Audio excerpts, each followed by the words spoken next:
So this is the third workshop in our RSA-themed series. We did RSA research 4 weeks ago, then we did RSA creation, and now we have reached RSA optimization. As always, a few quick words about Holini. On the screen here, you can see some of the amazing clients that we have the privilege of working with. In general, what kind of unites them or is the same characteristic about all of them is that they are B2B tech companies. This is our specialty in working with B2B tech companies. And our team of senior specialists and all of their brain power has gone into this workshop, all of the workshops we have done and continue to do. So while I am presenting here today, I very much do want to give a shout out to the amazing team who always provides me with great input and examples from their accounts and stuff like that. So businesses usually find us, reach out to us, or we are the relevant solution for them when they are looking to optimize and scale up their Google Ads efforts and want to ensure that the account is running at top efficiency, maximizing results, and that new hypotheses and experiments are set up on a regular basis. We're not staying complacent, and we are making sure we are getting the maximum out of Google Ads. But as always, enough about us. This is not about us. This is about helping you guys optimize your search ads. So this is what you're in for today. Keeping it simple, I will introduce our approaches to search ads related optimizations in B2B accounts. And I have structured it in a way that, first of all, we're going to look at how and where to identify what to even work on and how to kind of interpret those limited reporting capabilities that we have about our search ads and their specific assets and combinations. And then I will give you some ideas for how to set up your tests or changes and what to keep in mind when setting up and running these tests. Again, with the kind of constant reminder at the back of our head that this is mainly in the context of B2B accounts and accounts where you are struggling with data volume, so you don't have hundreds of thousands of data points over short periods of time to be able to easily reach statistical relevance. So B2B is a bit of a different beast and requires slightly different approaches. And finally, of course, as always, we will finish off with a Q&A. So please feel free to add questions in the chat here throughout the workshop, and I will answer them all to the best of my capabilities at the end. And if I don't manage to answer your question live here today, then I will consult with my amazing team and get back to you personally. So I do encourage you to take advantage of this. The brain power behind me that you're not seeing on the screen today is very much exponentially larger than what you're getting today. So make them good, your questions, you'll get answers. Now, let's do this. Some of you might have seen the slide already who have participated in our previous RSA workshops, but it is important. And in order to start making any optimizations, we always have to keep in mind the search ads main goal. And that is alignment throughout and across the intent of the user search, the keywords in the ad group, and the further content on the landing page where they will land post-click. And these are essentially the things that we are working on when optimizing our ads. So now we can go and reassess after our initial creation of the RSAs to check if indeed the ad copy that we created and the combinations it produces resonates with users. Does it show relevancy, create interest, and guide the person to investigate the same thing further on the landing page? So this is kind of constantly at the back of our mind as the main kind of North Star goal to reach this optimal level of perfect alignment. And let's start looking at the different reports and signals you could review to identify what to even improve or start working on.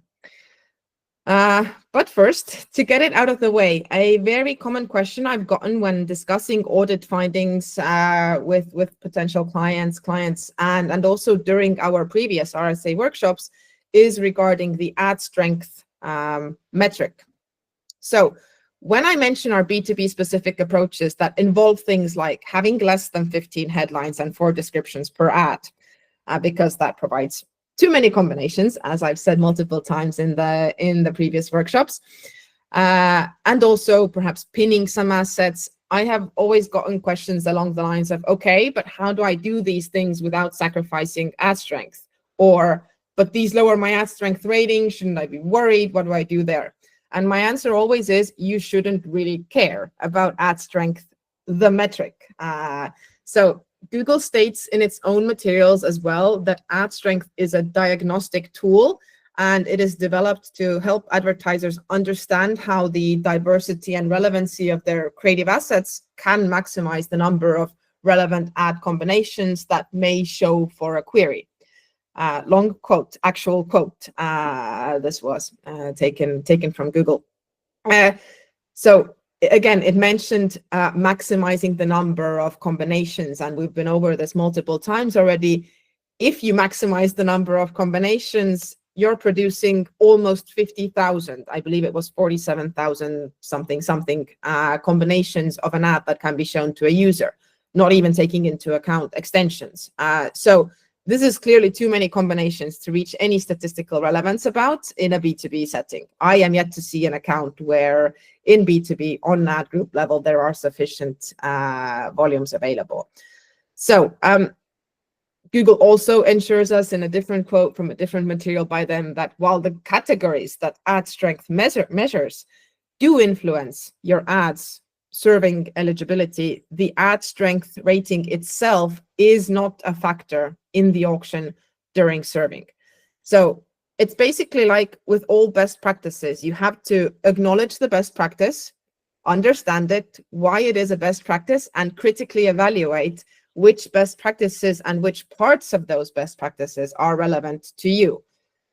So ad strength out of the way, we're not worried about it. It's a good thing for just the average user of Google Ads, whatever that means, to identify, okay, what else can I do? But if you're already putting more effort into Google Ads and it's an important channel for you, it's important to see beyond these very generic level diagnostic tools and what actually has an impact on performance and what doesn't.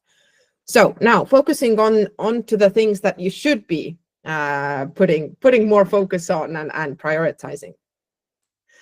Now, while maybe not the first thing you'd think of when thinking about optimizing search ads and their ad copy, definitely don't disregard quality scores, because these do have a more direct impact on your performance in auctions and the CPCs you have to pay. So improving quality scores will enable you to get more out of your budget. And as soon as you have enough data to have quality scores assigned to your keywords, go review them by adding the relevant columns if they're not there to your keywords report and see where you can improve. It's the whole foundation of how the Google search ad auction system works. Google rewards you when you're doing well the key things that make up quality score. And we can see the 3 components here. First of them, ad relevancy, how well your ad matches with what the user is searching for and the keyword that triggers the ad. Expected click-through rate, essentially how clickable your ad is. Google is very motivated to receive clicks, of course, because that is how they earn revenue. And landing page experience. So when thinking about ads, we don't stop in the Google Ads interface. We do have to realize that the user continues their journey on the landing page, and the landing page experience is also important. So how well does the landing page match the user's search and intent? So when you see room for improvement, consider if the keyword that you are evaluating is living in the most optimal ad group. Can you improve ad copy to make the ad more relevant, more relatable, more clickable for the relevant people? And should you adjust or work on the landing pages as well? Now, A bit about benchmarks to aim for. I do realize these are ambitious, but what is life without having ambitious goals to work towards? So your brand keywords, if you have brand keywords in your account, should have a quality score of 10 for sure. This shouldn't be an unreachable goal at all. As for the generic keywords, we aim to have a quality score of at least 8. Not saying we always manage, but this should be a reasonable goal to aim for and not stay complacent if you're seeing lower scores. But I don't believe I have seen this in any accounts I have audited, and quality scores are very often one of the key problem areas or potential areas, let's call them, that we identify that do have a direct impact on your performance very soon after. So they definitely don't, quality scores definitely don't get as much attention as they should. Now, competitor keywords, if you're targeting your competitors' brand names, these are tougher and another story entirely for sure. And these would be very hard to get to a level of 8 or above. I'm not sure I've seen that ever, to be honest, which again doesn't mean that they shouldn't receive any attention. You should still try to improve, still try to be super enticing in the moment where the person is searching for something super relevant, but not quite you. It's really impactful to have a good, intriguing, relatable, clickable ad presented to the user that low down in their purchasing journey. Now, nothing in Google Ads happens or works in isolation, so we need to understand what affects what and work on all the levers we can. This is why I wanted to kind of bring out quality scores at the start here, because when thinking about optimizing search ads, the first thought is, okay, I'm going to have to work on ad copy. One of the signals to identify which ad copy to work on is quality scores, and there's other optimizations beyond just the ad copy, as I mentioned. Some maybe structural changes and also some landing page optimizations. Sorry. Now, also something to keep in mind, and again, not directly working with ad copy at all, in order to ensure that relevant users are seeing relevant ads and irrelevant searches aren't weighing down your average performance. For example, the previously mentioned expected click-through rate component of quality score. Another thing that shouldn't be forgotten is search terms review. You gotta add those negative keywords, and especially relevant in B2B, where we sometimes struggle with getting search volumes for our super niche, top relevancy, bottom of the funnel keywords. So we also target slightly broader and then open ourselves up to a whole bunch of irrelevant searches as well, and clicks, of course. And especially just at the start, when, for example, starting some broad match keywords targeting, we need to evaluate how the broad match is matching and if the broadness that it is doing it with is acceptable for us. And in some very niche B2B verticals, we need to help guide and support the algorithms learning quite a bit at the start and help nail the keywords targeting to the actual intent and users that we're after, and ultimately reach the situation where our ad copy is highly relevant for the relevant searches and users that we are wanting to capture. So yeah, another kind of basic thing that shouldn't be forgotten. Now, here are a few filters to consider. You are getting the slides, so you don't have to write them if anyone even writes with a pen and paper anymore, or screenshot this. A few filters to consider to make search terms review easier and quicker. And this is by no means an exhaustive list, just some ideas to get you going. Play around with them, find the ones that work for you. And don't forget, you can save your favorite filters as well to make it easier to do this consistently and regularly, and revisit these already previously defined, useful, helpful filters that you have once created.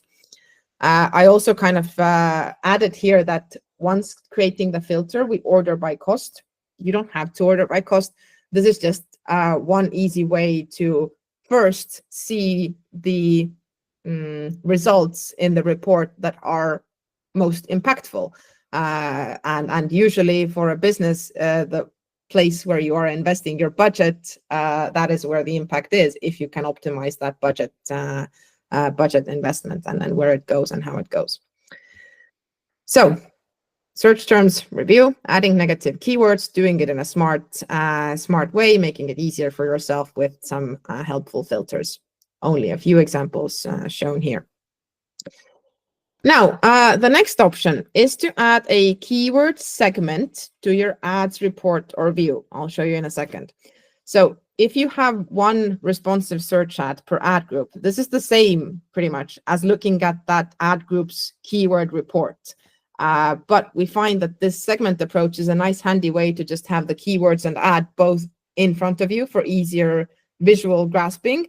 And when we had this kind of input gathering with the team for this workshop, then they also said, like when I asked them, okay, why do you do this specifically in comparison to just looking at keywords report? They said, well, it's helpful, it's useful, but it's also just cooler. And so you have to make the work fun for yourself in your own little ways. And here's how to do it. Opening up the ads report.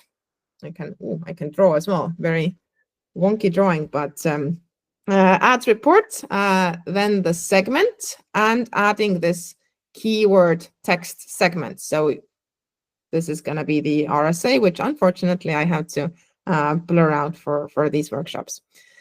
And then you are shown this view where in this area you can see the keywords from the ad group.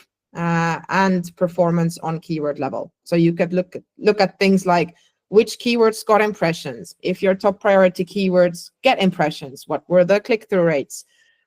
Just to identify if all of your top priority keywords are getting enough stage time, and if some of them are clearly performing worse than others in this specific ad group, then perhaps you could consider a different ad group for them and then tailor ad copy more. But there's always a but. With these structure changes, we are always keeping in mind, though, that we need to find an optimal balance between keeping a more consolidated structure, which is good for having data in one structure unit, and more data available for machine learning or human learning and analysis, versus improving relevancy by having separate, super detailed ad groups. For relevancy, though, I'd like you to really consider if either a keyword insertion or even more customizable option, ad customizers, might be able to help you enough without having to start further diluting your structure. So if the intent of the struggling keyword is the same of the entire ad group and the theme of it, but you just believe it could use some more tailored custom ad copy, then ad customizers can really help you here beyond just inserting the keyword as a headline, which is what you can do with keyword insertion. So this is the before mentioned topic that Matthias, my teammate, will do a full demo on using them, ad customizers and setting them up, what to keep in mind, our learning so far, things like that. That workshop is happening on November 7th, so exactly 2 weeks from now. And the information will be sent to you in your inbox and also up on our website very, very soon after this workshop is over. So keep an eye on that. Next thing to check, review, visit every now and again, asset reports. There's two kinds of asset reports. One is account level, where the performance results of your assets is aggregated into one overall report. I'll show you in a second as well. And then there's specific ad level asset reporting, where you can see how assets performed in this specific ad group and responsive search ad. Now, one kind of thing to kind of cover here before looking at those reports, though, is we are unfortunately still quite limited in what performance data we are shown in asset reports. We are only pretty much seeing impressions per assets. And being critical thinking B2B marketers, we do realize that impressions do not equal results. Hopefully, one day we will be given more insights there. But for now, we have to make do with impression data. And we can and just kind of have to, I guess, make the assumption that the assets that received more impressions got those impressions because they performed better and Google wanted to show them because they helped Google reach its goals. And in B2B accounts, where we usually don't have statistically sufficient amounts of data on conversion level, this performed better means generated clicks better. Because until Google has enough data to start optimizing towards preferring the assets that generate actual conversions or conversion value, if that's your goal that you have set up, it can do the next best thing and optimize towards showing the assets that help bring clicks. And this is a kind of key contradiction we should, again, keep at the back of our mind. We need quite a bit of shelf space here when we analyze asset reports, because in B2B, this journey towards having enough conversion data in your ad groups and on asset level can take a while. And until we have that data about that actual metric that we want to optimize towards, Google is optimizing towards clicks. And as I mentioned, there can be a slight crossroads contradiction there. More on this in just a sec.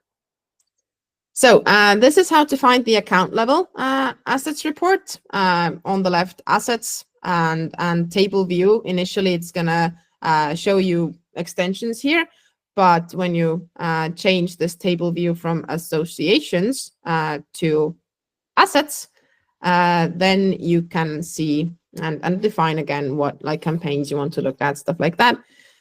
You can see a report like so, where you can see your headlines, descriptions, how many ads they are used by, where are they pinned, what are their ratings in how many of those ads, and how many impressions they have got. So this is account level data. Most of the businesses I have audited Google Ads accounts for, and for ourselves as well, naturally, quite a lot of the assets that you use in your ads are, if not totally, then almost account-wide. So maybe the key USP of your business, some key benefits, a key call to action, you use them across a lot of your ads. So while reviewing this report can be helpful, useful, usually makes sense to go a little bit more in detail and looking at things on ad group level, because one headline might work better in one ad and in another ad it might be struggling or bringing down performance. So to look at the actual ad level assets performance, we have to go to this view assets details, which is in very small font under each one of your ads. Click on that, and then you are going to see this kind of responsive search ads assets report. Again, impressions per asset, what's the kind of, have you pinned it, what's the performance? Apologies. What's the performance rating? These kind of very general level performance data stuff. Running out of words here. But something that might, or not might, but should definitely receive some attention from you besides just looking at how those individual assets performed. You want to understand what was actually shown to the user, because no single asset is just shown in isolation. It always generates a responsive search ad that consists of multiple assets and has a combination of them. So reaching the combinations report requires a bit of an adventure in the ads interface. Now, I do realize how nerdy that just sounded, but I have embraced this long ago already, and you're here listening to a workshop on RSA optimization, so I'm assuming you have too. So join me on this adventure, and first again, going to the small blue link that lets us view asset details under the responsive search ad, and then venturing to this combinations tab. Et voila, you have your combinations data. Again, we're making the assumption that the combinations that received more impressions were the ones that performed better, at least from the generating clicks perspective. So this is where we have to put our critical thinking B2B marketer hats on for a sec again. and review if Google has shown the combinations we see here to help generate most clicks. Do these combinations, in fact, convey a relevant message to our B2B target audience? And can we be sure that we are attracting the right kind of users with these ads, with these combinations? Because as we all know, more clicks doesn't always equal more conversions. And in B2B, this can sometimes, depending on your business, keywords, and the ad copy you use, pose a bit of a problem. Now, an example that I hope helps illustrate this point that I have talked about in previous workshops as well, but it's a good one, easy to understand without having much background info. So we have a event ticketing platform. Their goal is to attract event organizers that need a platform to sell tickets for their events. One of the challenges in this account was that the keywords that are targeted can have both B2B or B2C or even C2C, customer to customer intent. For example, selling tickets. Someone searching for selling tickets can be a person looking for a ticket sales platform, or it can also be a person looking to just resell their concert or theater tickets. And if Google is at that stage of choosing assets for ads with the goal of generating clicks, because there isn't enough conversion data available yet, and there are significantly more of those C2C intent, selling my concert ticket, selling ticket searches, then the algorithms can easily and did prefer showing ad copy combinations that don't actually very clearly convey that this is a ticket sales platform for event organizers, not a platform for reselling tickets, which had huge search volumes. Now, Google preferred more generic headline variants that were generic enough that these ticket reselling private persons clicked on the ad in the hopes of being able to resell their tickets, because there was, as I mentioned, a lot of search volume for these kind of searches. But sometime soon, these people, of course, realized that this platform wasn't for them, and they can't do this here. So they left. But the click and the budget spend had already happened. So what we did was, when reviewing assets and asset combinations, we saw that this is what's happening. We adjusted ad copy to be super clear that this is a B2B ticket selling platform. And we adjusted that and ensured that there wasn't a combination that can be shown where this isn't clearly communicated. And we eliminated the majority of these private persons' searches. Yes, our clicks decreased, but the budget we saved enabled us to capture more of the relevant B2B intent event organizers' users. And these were clearly much more relevant and valuable for us. So, lesson from this: we can't blindly trust what's done by the algorithms. We have to think critically and also be mindful of how and what we set up in the ads. So I'm not saying let's just have like a believe that there's a conspiracy theory by Google. Absolutely not. We just have to understand the algorithms, how they work, and if they are tailored to our current situation, or we have to kind of be extra mindful there about how and what we set up. So the algorithms can only work so well as they have been set up by us, the account managers. And if the setup isn't thought through, then, well, things like this can happen. And we can't really blame Google. That's just how it works.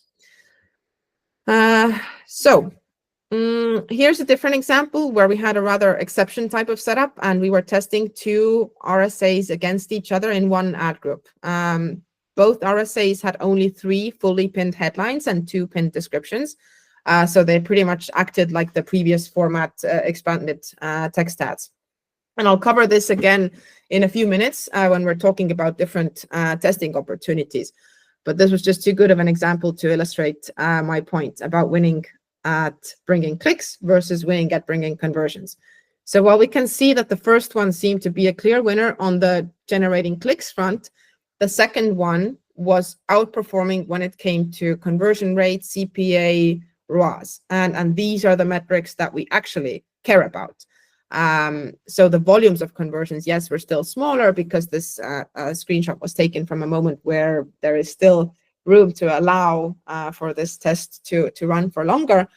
But I think it's already quite clear that one ad is good at bringing just traffic, the other one actually has a higher conversion intent, attracting quality to it. And finally, not exactly a report, but just a little reminder to simply pay attention, as one of my teammates so nicely phrased it. When searching for a keyword from one of their clients, he saw two competitors. And when we look at the headline too of these competitors, this is quite a funny sight on the search results page, like two totally different businesses, identical headlines. Just go and check every now and again, what are your competitors doing? What are the search results looking like? In this case, it would be rather easy to stand out and just ensure that you're not a third one adding this say goodbye to spreadsheets into your ad as well. So just kind of doing a bit of this unstructured research, if I may call it that, just reviewing what's going on, searching for yourself using the ad preview tools, using the Ads Transparency Center, where you can see what competitors are saying. This was just an interesting finding I wanted to put here. Okay, now regarding this whole reporting side and getting the insights as input for what to start working on, you can make your life a bit easier and set up a few automations to deliver some key insights straight to your inbox on a regular basis. For example, you can schedule RSA asset combinations report export if you have a key ad in your account that you want to kind of keep a close eye on every now and again on a regular basis. So the same combinations report here, download, and then choose schedule. And you can then input all this, like frequency, what time, what format. Is it a Google Sheet? Is it an Excel file? Where it will be delivered, title of the file name, everything can be adjusted. So just these little things to make these not so fun activities easier for yourself. And there are cool scripts out there that simplify this kind of reporting as well. For example, we've used a weekly declining ad groups script that no longer seems to be supported by Google, so I couldn't link it here per se. What it does is that it sends you a weekly report like this that would help identify declining performance and perhaps just help you prioritize where to take action. And you can then see on the ad group level for the past 3 weeks what the click-through rate and cost had been doing. As I said, it's unfortunately not available anymore publicly, which I assume means that Google is not updating it to ensure that it keeps running with its platform updates. But it still works for us, and we have it set up on MCC level. So if you're interested, just email me, lise@holini.com, and I will send you the script personally.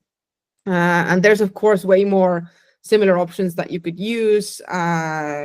Google around, use ChatGPT to build your own, whatever works for you. Yes, so whatever works for you in terms of reporting. We've gone through where to find insights and how to read and interpret those insights.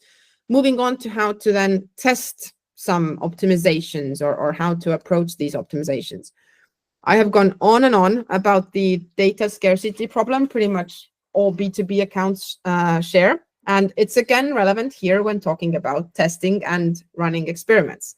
So experiments need data to work well and provide statistically relevant results. But if you don't have loads and loads of data, well, you don't neglect testing, you just adjust how and what you test. So first of all, we have to neglect the type of testing you might do in environments where you have huge amounts of data. And I mean the kind of experiments that, for example, just test the wording variations of saying the same thing, or not like these strategic shifts. In B2B, we don't have the data volumes for that. So we should be focusing on testing more significant alternatives or variations or hypotheses against each other.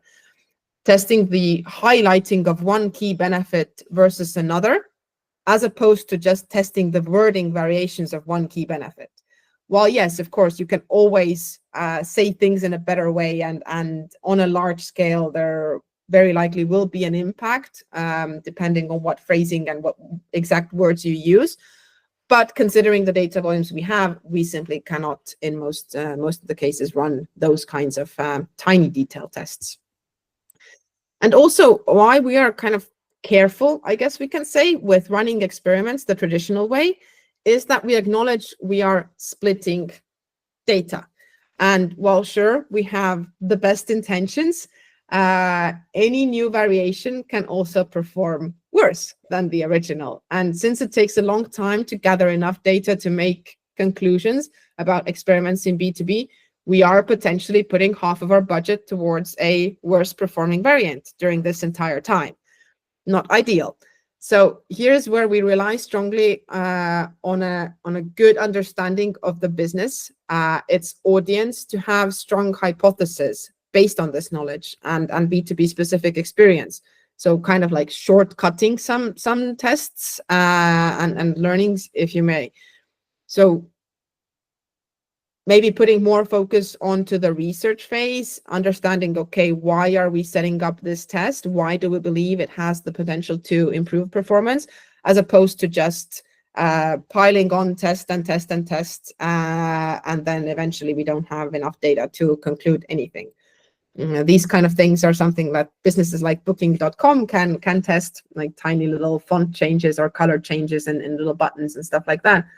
In our case, unfortunately, not that possible. So the native testing tool for ad testing within Google Ads platform is called Ad Variations, which you can find by going to Experiments and then the Ad Variations tab. With this, you can essentially set up a second variation to your existing original ad, decide the split yourself, and see comparison data. Just a little idea here, if you want to test faster or test safer, whichever suits you better, you can consider an uneven split towards your new variation as well. You don't have to split it 50-50 between the original and the experiment. You will also be shown when there is sufficient data to make a conclusion about the tested variant's performance across different metrics. But again, as I said, there's always a but. We have to, again, be critical here and understand that while, yes, it would be ideal to have the assurance that the seen shift in performance has statistical relevance, we can't always wait around for this. And we make the decision whether to fully implement the experiment or not. In this case, Ad Variations test was testing two different copy emphasis points. And it was evident that the new variation received more clicks, a better click-through rate, but conversion rate and number of conversions didn't yet have this sufficient data according to Google. But because we saw everything kind of moving in the right direction, and the experiment was set up as well based on a strong hypothesis and prior research, we implemented the change nonetheless before having this this change is statistically relevant assessment from Google. And when we reviewed, okay, what were the conversions, even though not deemed statistically relevant by Google, we did see that the experiment brought quite a nice uplift, and same thing with conversion rate as well. So sometimes we kind of have to take this, I don't know, call it leap of faith or a little risk as well, and can't 100% rely on data. So this is a specific example of using ad variations testing when the ad copy itself actually wasn't changed at all. The ad had a good click-through rate in the context of this account, but it was lacking conversions. So naturally, we tested switching the landing page instead. And again, conversion rate and conversions didn't yet get a this is statistically relevant assessment from Google and kind of seal of approval, but we did see that the experiment, the new landing page, brought 10 conversions, while the original during this time period brought 0. So, well, maybe not yet 100% statistically solid, we went for it and made the change and saw an uplift in overall results. Another option is to run monthly tests for these kind of higher impact shifts, and doing this without ad variations testing if you don't want to split and you want to allow Google to adjust it itself, what it sees as better performing. So for example, pinning headline 1 with specific copy. You could do this by adding a new headline 1 for example, a monthly period or whatever seems to be a reasonable period for you in terms of the data volumes that you are getting in that ad group, in that ad. But keeping in mind that this, of course, has the challenge of seasonality, which can affect performance quite significantly and make it tricky to evaluate if the shift in performance came from the ad copy change or simply seasonality. So, and this, I guess, when comparing results, we have to always keep in mind, especially if you don't have tons and tons of data. So the options here, again, up to you. You can either fully switch out the headline 1. So let's say in January, you're using one headline 1, in February, you're using a second one, and then compare. So you have more data per each headline. Or the less riskier option of adding, for example, 2 headlines both pinned to the first position at the same time. And then after a month, evaluating what happened in the combinations, which ones got more preferred by Google, and understanding what the overall performance of the ad group was doing on the key metrics front. So conversions, conversion value, CPA, ROAS, those kind of things. Again, up to you, your kind of risk tolerance, your preference for how you want to approach these tests, but this is also an option. Yes. Now, if you have a clear vision of the, let's say, total ad copy angles you want to test against each other, you could create 2 ads that mimic expanded text ads. So I mean, you'd create 2 ads that only have 3 headlines each, and you would pin the headlines to specific positions as well. So there's no like testing from Google, like, okay, what combination am I going to show? This is in general not necessarily a very recommended tactic in the industry in general, and some research has shown that if you do this, you are likely looking at a decline in performance. But in some cases, it makes sense, it's relevant, it's the way to go. Again, evaluate your current situation. So this is the same example I showed a little moment back in the first section of the workshop. This client operates in a heavily regulated field and must use fully pinned ads. They have to ensure that certain messaging, certain disclaimers are always visible. But we still wanted to test, so we created 2 fully pinned RSAs and could definitely see shifts in performance that could use further monitoring, evaluating, and testing. So one way to go as well, if you want to kind of test one vision of an ad versus a second vision of an ad, and not allow some crisscross combinations testing there. And with this, I said it would be shorter, not necessarily shorter today. Lots to say, and there's so much more that I would happily discuss if you guys have any questions. So start posting those or think of them and reach out to me later. We are reaching the end. Key takeaways. As I said last time, you tell me what they were for you.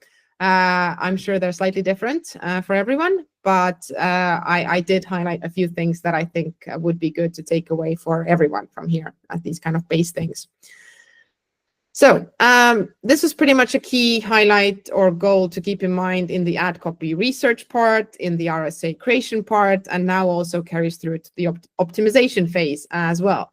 So we need to make sure that the journey the user takes from search to choosing an ad to clicking through to a landing page is aligned in terms of intent, communication, the call to action, and so on.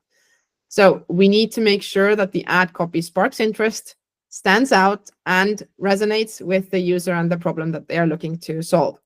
And while yes, let's assume we did the research and created our ads already, keeping all this in mind, we can always improve and make all this even better. So the optimization phase of working with your ads should not be neglected. It's very common that we see that ads are created and then kind of just left there for X amount of time to do their thing. And then there's super detailed optimizations going on in other sections of the account. whereas the ad copy has a very strong impact. It's the first thing the user sees when they do a search and your company is displayed to them. Secondly, we can talk about so many cool detailed strategies and innovative ideas, but if the basics aren't covered and the base hygiene isn't there, then building on top of that will only result in an inefficient mess. So basics, while not super sexy and often not the most exciting things to work on, are considered basics precisely because they have such a high impact. And I don't want to make assumptions about any of your accounts, but as mentioned before, based on the many accounts I have seen when doing audits, it's rarely the case that there's nothing to improve on the basics front. And so carve out some time in your calendar, and as Nike so well put it, just do it, and bring your account some well-deserved growth. So this is a challenge to find, I don't know, let's say starting with 1 hour. 1 hour time block in your calendar next week, and kind of go deep with these basics and then review them. And thirdly, critical B2B marketer hat has to remain on, and we do have to think through how you can approach testing if you have smaller data volumes. Should everything even be an A/B test type of an experiment? Sometimes you just have to take the risk based on previous research, understanding your audience, understanding the business, things like that. We simply don't have the data to test every single little thing we consider changing in the accounts. And I would like to highlight, as always, that these are the ideas that work for us as a base process, but each business history, circumstances, goals are different. So the points and examples discussed today are meant to serve as guidelines or thought provokers, thought starters, or reminders for you to figure out the base that best works for you.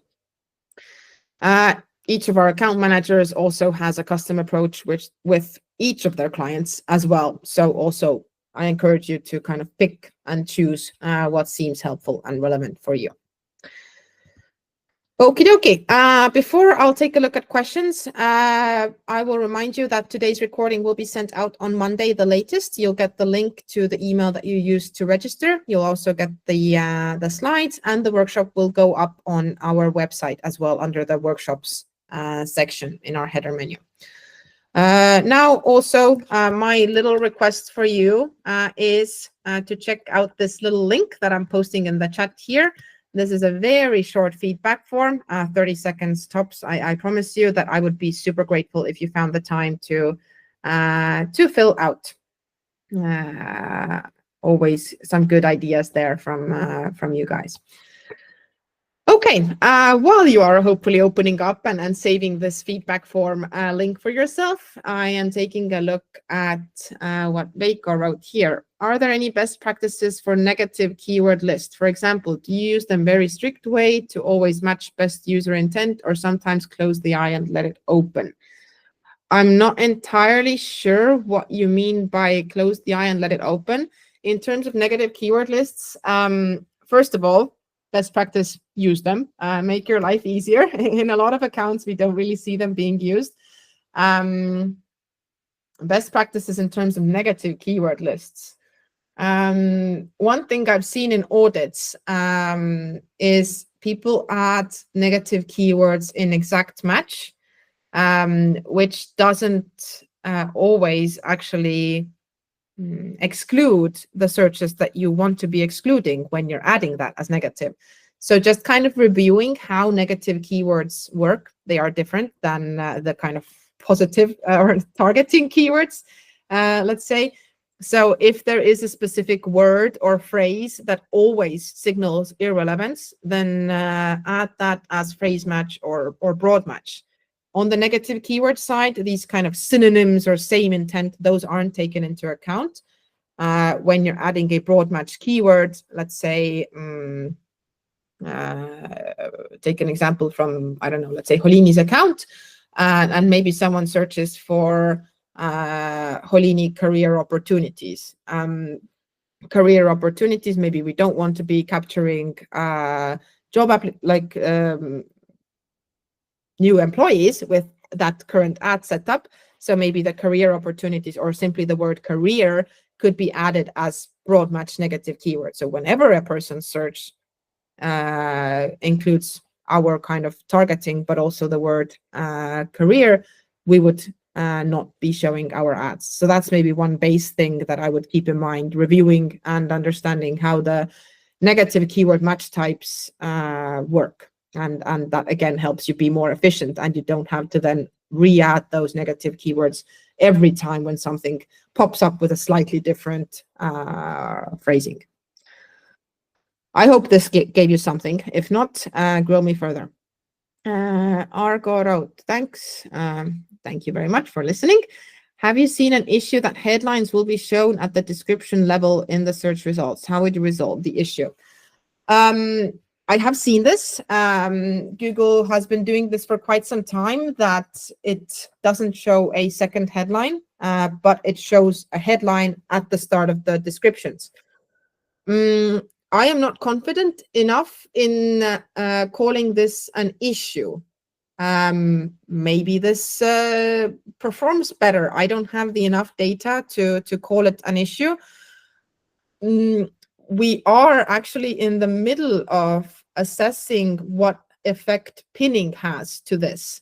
So I talked with the team and we looked at the stuff we see in our accounts, but we haven't done like a structured research for this. I'd love to have your guys' insights as well.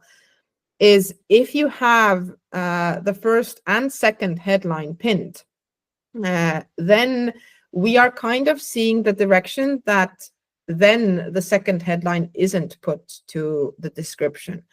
But again, we have to kind of keep in mind that maybe this inhibits us from showing our ads in some cases, where Google, for 100% certainty, thinks that, okay, for this search, I want to show ads in the format that there's headline 1 and headline 2 is put into the before the descriptions.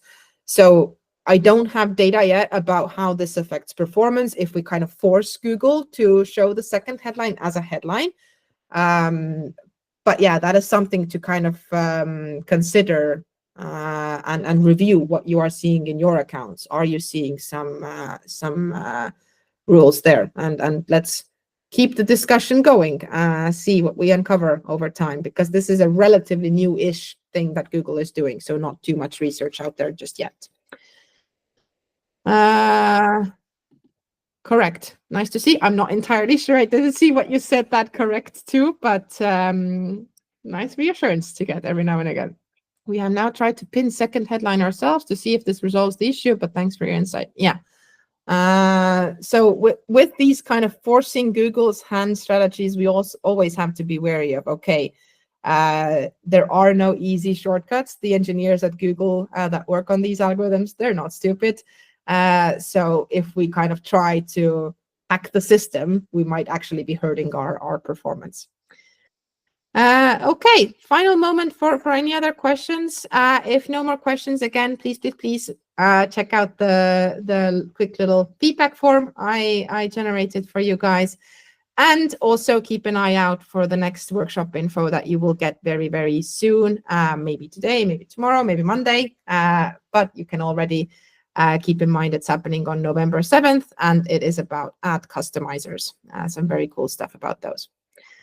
Okay, with that, I would like to thank you all for joining. I had fun. There's loads more to talk about the topic. So if you have any questions, topics, ideas, insights, then let's keep the discussion going. My email address is open to all of you guys, and hope to see you in one of our next workshops. Thank you. Bye-bye.